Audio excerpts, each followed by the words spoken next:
আবারও স্বাগত একুশে বিজনেসের সঙ্গে আছি সারাত হাবিবি সেতু।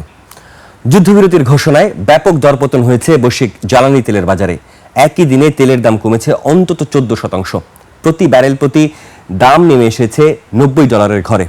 হরমুজ প্রণালী খুলে দেওয়ার খবরে স্বস্তি ফেরায় ঘুরে দাঁড়িয়েছে এশিয়ার শেয়ার বাজার। সূচকের বড় উত্থানে চলছে এশিয়ার সব শেয়ার বাজারের লেনদেন। আন্তর্জাতিক বাজারে গমের দাম কমেছে। বিস্তারিত ডেস্ক রিপোর্টে। প্রায় 6 সপ্তাহের ভয়াবহ যুদ্ধের পর মধ্যপ্রাচ্য সহ বিশ্ব অর্থনীতিতে স্বস্তির আভাস। 2 সপ্তাহের জন্য রণমূর্তি থেকে সরে আসার ঘোষণা দিয়েছে ওয়াশিংটন ও তেহরান। মার্কিন প্রেসিডেন্ট ডোনাল্ড ট্রাম্পের আলটিমেটাম আর আন্তর্জাতিক চাপের মুখে দুপক্ষেই এখন যুদ্ধবিরতিতে। চুক্তির সবচেয়ে বড় স্বস্তি হরমুজ প্রণালী। ইরান ঘোষণা দিয়েছে আগামী 14 দিন এই পথে বাণিজ্যিক জাহাজ চলাচলে কোনো বাধা দেবে না তাদের বাহিনী। আর এই এক ঘোষণাতেই বিশ্ব জ্বালানির বাজারে বড় ধস। আন্তর্জাতিক বাজারে ব্রেন্ট ক্রুড তেলের দাম ব্যারেল প্রতি 13% নেমে এসেছে $94 ঘরে। একইভাবে যুক্তরাষ্ট্রের WTO ক্রুড এবং দুবাই ক্রুডের দামেও দেখা গেছে বড় পতন। বিনিয়োগকারীরা বলছেন সরবরাহ নিশ্চিত হবে এমন আশ্বাসে তেলের বাজারে এই স্বস্তি। তেলের পাশাপাশি বিশ্ববাজারে কমেছে খাদ্যের দামও। বিশেষ করে গমের দাম প্রতি বুসেলে প্রায় 3% কমেছে। সরবরাহ ব্যবস্থা স্বাভাবিক হওয়ার আশায় আমদানিকারক দেশগুলোর কপালে দুশ্চিন্তার ভাঁজ কিছুটা হলেও হালকা হয়েছে।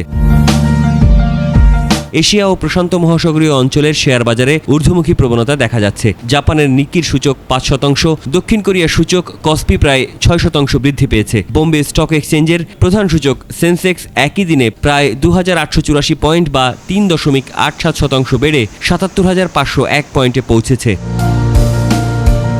আপাতত 2 সপ্তাহের এই পজ বা বিরতি স্থায়ী শান্তিতে রূপ নেবে কিনা সেদিকেই তাকিয়ে পুরো বিশ্ব। কারণ মধ্যপ্রাচ্যের স্থিতিশীলতার উপরে নির্ভর করছে আগামীর বিশ্ব অর্থনীতি।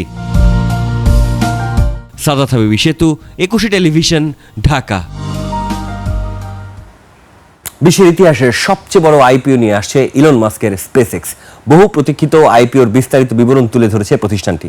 সংস্থাটি জানিয়েছে শেয়ারের একটি বড় অংশ খুচরা বিনিয়োগকারীদের জন্য বরাদ্দ করার পরিকল্পনা করা হয়েছে। আইপিওর রোড শো শুরুর পরেও জুনে 1,500 সাধারণ বিনিয়োগকারী নিয়ে একটি অনুষ্ঠানের আয়োজন করে স্পেসএক্স। রয়টার্স জানিয়েছে রকেট নির্মাতা প্রতিষ্ঠান $75 বিলিয়ন সংগ্রহের লক্ষ্যে এ যাবৎকালে বৃহত্তম প্রাথমিক গণপ্রস্তাব বা আইপিও, যা সৌদি আরবের আরামকোর চেয়েও বড়। আইপিওর পর স্পেসএক্সের বাজার মূল্য হতে পারে $1.75 ট্রিলিয়ন।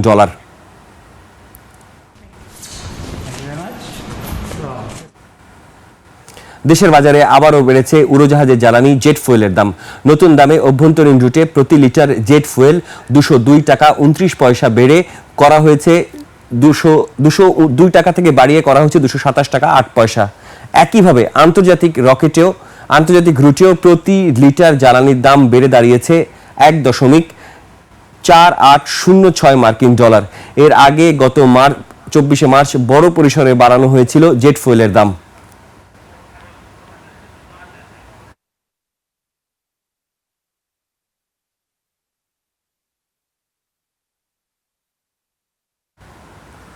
পাচার হওয়া অর্থ ফেরতে যে কোনো সময়ের চেয়ে বেশি তৎপর বর্তমান সরকার। জাতীয় সংসদে খেলাপি ঋণের তথ্য প্রকাশের পর এমনটাই জানিয়েছে বাংলাদেশ ব্যাংক। সংবাদ প্রকাশিত তথ্য অনুযায়ী দেশের শীর্ষ 20 ঋণ খেলাপির তালিকার মধ্যে 11টি প্রতিষ্ঠানই বিতর্কিত এস আলম গ্রুপের। সরকারি বিভিন্ন সংস্থা বলছে ঋণের নামে নজিরবিহীন ব্যাংক লুটের বেশিরভাগ অর্থই পাচার হয়ে গেছে। Desk report. বলে গণ্য করার জন্য আপনাকে দেশের অর্থনীতির রক্তক্ষরণ এখন স্পষ্ট দলিলে। জাতীয় সংসদে প্রকাশিত শীর্ষ 20 খেলাপি প্রতিষ্ঠানই দেশের 6 রাষ্ট্রায়ত্ত ব্যাংকের মোট খেলাপি ঋণের প্রায় 63% জন্য দায়ী।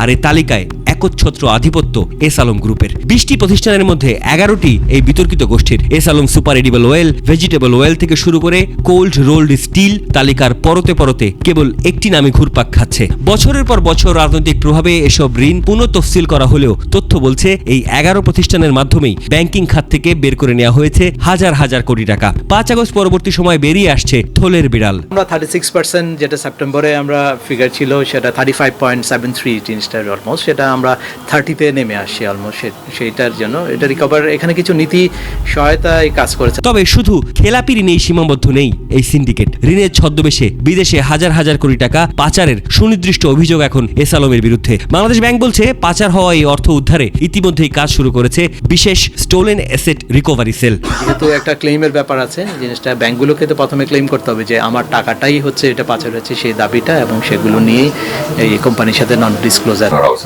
স্যার বেশ কিছু পদক্ষেপ নিয়েছিলেন, বর্তমান যিনি গভর্নর তিনি সেই পথে আছেন না নতুন না, একই পথে সেম প্রক্রিয়ায় আসছেন, বরং এটা আরো ত্বরান্বিত হচ্ছে জিনিসটা। বাংলাদেশের টাকা পাচার সংক্রান্ত যে মামলাগুলো আসলে পরিচালিত হয়ে আসছে, সেই মামলাগুলোর আপনার এক্সিকিউশন রেটটা হচ্ছে 2%, 1%। ইতিমধ্যেই এস আলম গ্রুপের প্রায় 2000 একর জমি এবং বিভিন্ন ব্যাংকের অ্যাকাউন্ট জব্দের নির্দেশ দিয়েছে আদালত। অর্থ উদ্ধারে চুক্তিবদ্ধ 12 আন্তর্জাতিক আইনি সংস্থার সাথে কাজ চলছে বলে জানিয়েছে কেন্দ্রীয় ব্যাংক।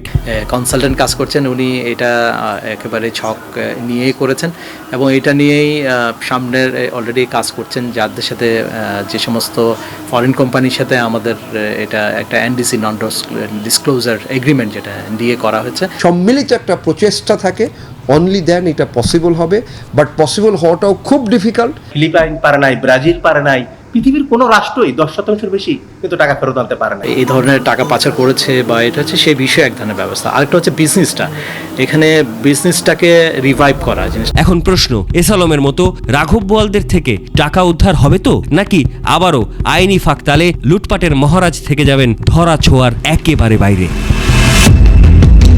সাদাত হাবিবি সেতু, 21 টেলিভিশন, ঢাকা।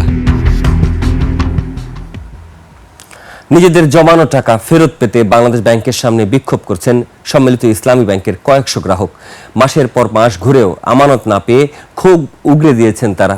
তবে কেন্দ্রীয় ব্যাংকের আশ্বাস দিয়ে বলছে সরকার যেভাবে আমানত সরবরাহ করছে সেই অনুপাতেই টাকা ছাড় করা হচ্ছে। এমনকি জরুরি প্রয়োজনে বড় অঙ্কের টাকা তোলার বিশেষ সুযোগের কথাও জানিয়েছে নিয়ন্ত্রক সংস্থা। বিস্তারিত রিপোর্টে। চৈত্রের কাঠফাটা গরমে অসুস্থ হয়ে পড়েছেন ইউসুফ মিয়া। সারা জীবনের সঞ্চয় ফিরে পেতে কেন্দ্রীয় ব্যাংকের সামনে দাঁড়িয়েছিলেন এই বৃদ্ধ।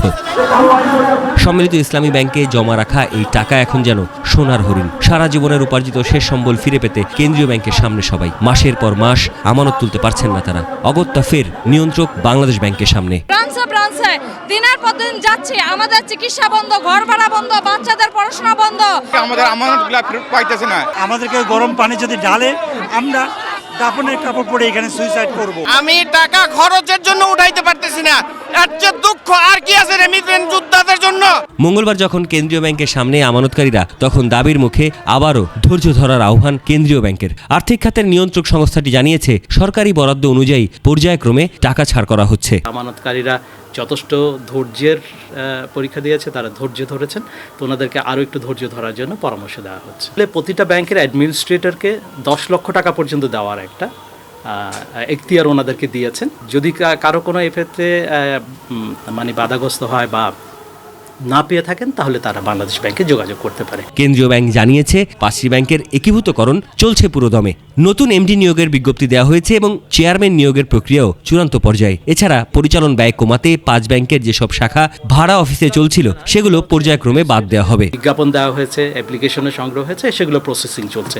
এটা প্রসেসিং যখন সরকারের হ্যান্ডে হয়ে যাবে, তখন বাংলাদেশ ব্যাংকে প্রেরণ করলে আমরা খুব দ্রুততম সময়ের মধ্যে সেই অনুমোদনটা দিয়ে দেবো। 5টা ব্যাংক মিলে যে সম্মিলিত ইসলামী ব্যাংক যেটা করা হয়েছে, এটা হবে বাংলাদেশের জন্য সবচেয়ে বিগেস্ট ব্যাংক। এটা সরকারের ইয়েতে আছে, যার ফলে ইজ গ্যারান্টিড। আমানতকারীদের ক্ষোভ আর কেন্দ্রীয় ব্যাংকের আশ্বাস, দুই মেরুর এই অবস্থার অবসান ঘটাতে চাই বড় অঙ্কের তহবিল। নতুন বিনিয়োগের প্রক্রিয়া আর ব্যাংকিং খাতের সংস্কার কতটা গতি আনে, এখন সেটাই দেখার বিষয়।